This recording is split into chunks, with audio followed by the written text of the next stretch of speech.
नमस्कार. तर आज आपण हिवाळा स्पेशल ही लाडूंची रेसिपी पाहणार आहोत. खास करून थंडीमध्ये हा लाडू आवर्जून बनवला जातो. आता लाडू बनवताना मिश्रण कोरडं होऊ नये त्यासाठी खास टिप्स सांगितलेली आहे. रेसिपी शेवटपर्यंत नक्कीच पहा.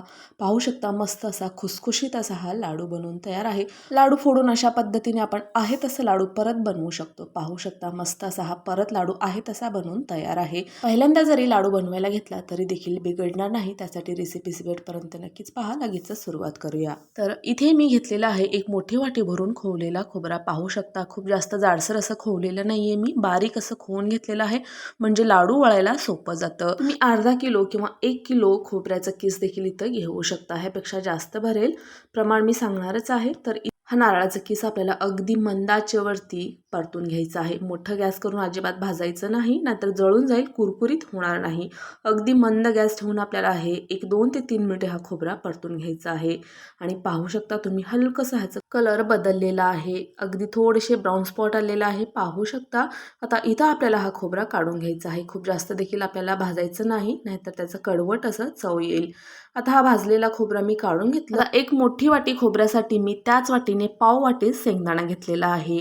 तुम्ही अर्धा किलो जर खोबरा घेतला तर तुम्ही पाव किलो शेंगदाणा इथं घेऊ शकता. शेंगदाणा सुद्धा अगदी मंद आचेवरती भाजायचा आहे.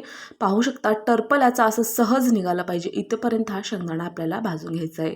कुठलंही साहित्य हाय फ्लेमवरती भाजायचं नाही, पेशन्स ठेवून अगदी मंद आचेवरती आपल्याला हे भाजून घ्यायचं आहे. भाजलेलं शेंगदाणा काढून घेतलं.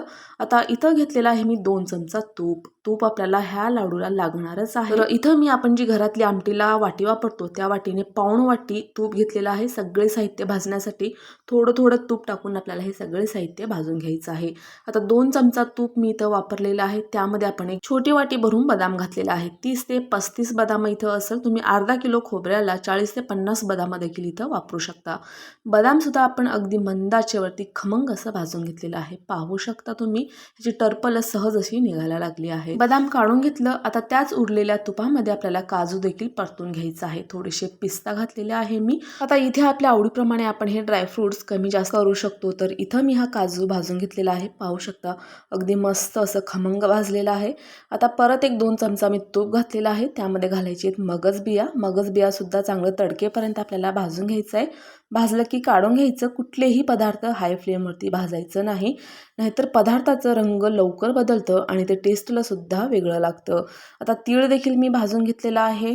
तीळ पण आपल्याला तडकेपर्यंत भाजून घ्यायचं आहे. नंतर घातलं थोडंसं खसखस, ते सुद्धा आपण अगदी मंद आचेवरती भाजून घेतलं. आता त्याच कढईमध्ये आपल्याला परत 1 चमचा तूप घालायचं आहे. तूप आपल्याला लागेल तसं घालायचंच आहे. आता ही खारीक मी 1 दिवसाआधी स्वच्छ धुवून उन्हामध्ये वाळवून फोडून ह्याचे बिया मी काढून घेतलेल्या आहेत.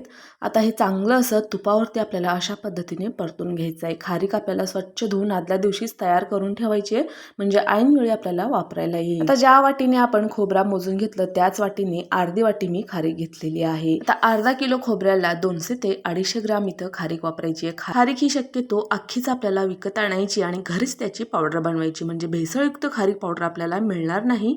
आता खारीक भाजलं की काढून घेतलं. परत 2 चमचा तूप घातलं. आता ह्यामध्ये आपल्याला 1 वाटी भरून डिंक घालायचं. आता अर्धा किलो खोबऱ्यासाठी 100 ते 150 ग्राम आपल्याला डिंक वापरायचं आहे. डिंक चांगलं फुलेपर्यंत तुपामध्ये परतून घ्यायचं. आता थंडीमध्ये हाडं वगैरे दुखतात, कंबरदुखी, गुडघेदुखी, सांधेदुखी ह्याच्यावरती डिंक हा रामबाण उपाय. त्यामुळेच थंडीमध्ये आवर्जून डिंकाचे लाडू बनवले जातात. तर डिंक हा चांगला फुगेपर्यंत, कुरकुरीत होईपर्यंत मी भाजून घेतलं. आता इथं घेतलेलं आहे मी अर्धी वाटी तूप.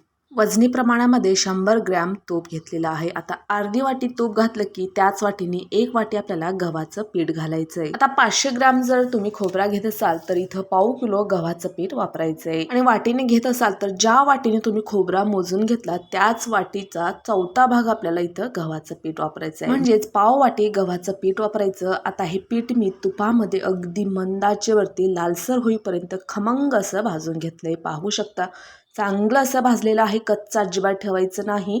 आणि शक्यतो गव्हाचं पीठ हे चाळूनच घ्या, म्हणजे अगदी परफेक्ट बनवून तयार होईल.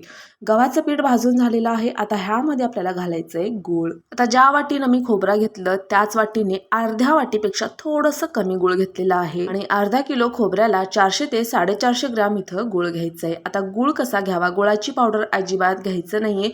मऊ असणारा ओलसर असा गूळ घ्यायचा आहे. खूप जास्त कोरडा देखील घ्यायचा नाही, नाहीतर लाडू बनवायला खूप अवघड जातं, मिश्रण कोरडं पडतं. त्यासाठीच आपल्याला मऊसर असा नॅचरली ओलसर असलेलं गूळ वापरायचं आहे. आता गूळ पिठामध्ये घातलं की गॅसची फ्लेम बंद करायची आणि गूळ पिठामध्ये मिक्स करून घ्यायचंय. कढई गरम असतेच, त्यामध्येच ही प्रोसेस आपल्याला करायची. आता सगळ्यात महत्त्वाचं म्हणजे सगळे भाजलेले साहित्य मिक्सरमधून वाटून घेतो तेव्हाच हे आपल्याला गूळ वितळून घ्यायचं आणि मग वापरायचंय. गरम गरम वापरायचं आहे, आधीच करून ठेवायचं नाही, नाहीतर एकदम कडक कोरडं बनून जातं. तर इथे मी सगळे भाजलेले साहित्य घेतलेले आहेत. आता इथं मी त्याचसोबत 1 चमचा बडीशेप आणि अर्धा चमचा काळी मिरी सुद्धा भाजून घेतलेली आहेत. सर्दी खोकला वगैरे असलं की काळी मिरी हा एकदम उपयुक्त ठरतं. आता हे सगळे भाजलेले साहित्य पूर्ण थंड करायचे, गरम वापरायचे नाही. आता मिक्सरचा सर्वात मोठा भांडा मी घेतलेला आहे, त्यामध्ये घालूया सुरुवातीला बडीशेप, काळी मिरी, खारीक घालूया, मग डिंक घालूया. आता हे भाजलेलं शेंगदाण्याची मी टरपलं काढून घेतलेली आहे, ते सुद्धा आपण घालून घेतलेलं आहे.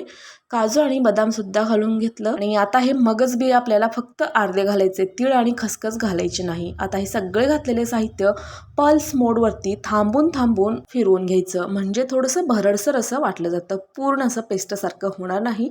पाहू शकता एवढं मी हे जाडसर ठेवलेलं आहे आणि सगळेच पदार्थ अगदी खारीक सुद्धा मस्त अशी एकसारखी अशी भरड झालेली आहे. पाहू शकता ह्यापेक्षा बारीक किंवा खूप जास्त जाडसरही ठेवायचं नाही, जाडसर ठेवलं तर ते लाडू वळायला अवघड होईल. आता आपण ह्यामध्ये तूप घालून तर भाजलोयच, परंतु काजू बदाम शेंगदाणा वापरलो ना, त्याला थोडंसं तेल सुटतं आणि त्या नॅचरल तेलामध्ये अशा पद्धतीने एक मस्त अशी बाइंडिंग येते आणि लाडू वळायला सोपं जातं. आता एका भांड्यामध्ये आपण हे वाटून घेतलेलं मिश्रण काढून घेऊयात. खोबरा घालूयात. आपण खोबरा बारीक केलेलं नाही, बारीकच किसून घेतलेला आहे.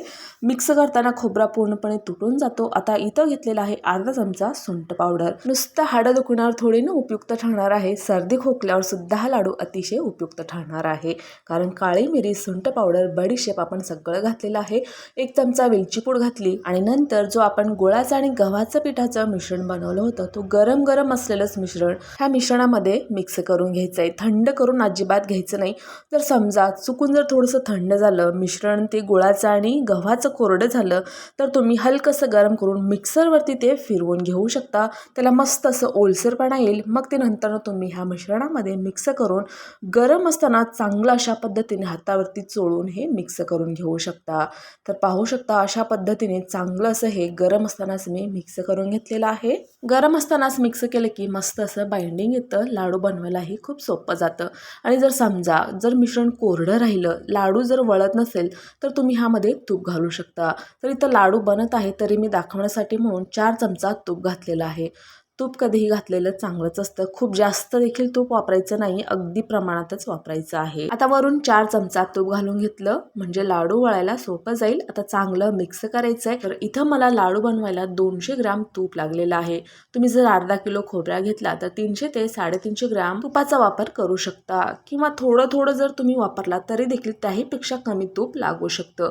कारण हे जे आपण ड्रायफ्रुट्स वापरले त्यामध्ये नॅचरली तेल असतं, ते सुद्धा तेल सोडतं. त्यासाठी जेवढं शक्य होईल तेवढं कमी तूप वापरा. आता हे मिश्रण चांगलं मिक्स करून घेतलं की अगदी सहज असे हे लाडू वळायला येतात. आणि महत्त्वाचं म्हणजे पूर्ण मिश्रण संपेपर्यंत कोरडं पडणार नाही, अगदी मस्त असं हे लाडू वळायला येतात. पाहू शकता सुरुवातीला अशा पद्धतीने 1-2-3 लाडू बनवायला थोडंसं अवघड जातं, नंतर ना एकदा का जमायला लागलं की सगळे लाडू तुम्ही सहज बनवून घेऊ शकता. आणि इथे पाहू शकता अगदी सहज अशी मी हे लाडू बनवते, एका हाताने सुद्धा हे परफेक्ट असं बनवून तयार होतं. आता सगळ्यात महत्त्वाचं म्हणजे तुम्हाला जर एखादा ड्रायफ्रुट्स घालायचं नसेल तर तुम्ही नाही घातला तरी देखील काहीच हरकत नाही. किंवा ह्यामध्ये अजून जर काही वाढवायचं असेल जसं की अक्रोड, मखाना किंवा हळीव असे तुम्ही ड्रायफ्रुट्स देखील इथं वापरू शकता. तर अशा पद्धतीने हा मी लाडू बनवून घेतलेला आहे. पाहू शकता मस्त असं एकदम गोल गरगरीत झालेला आहे.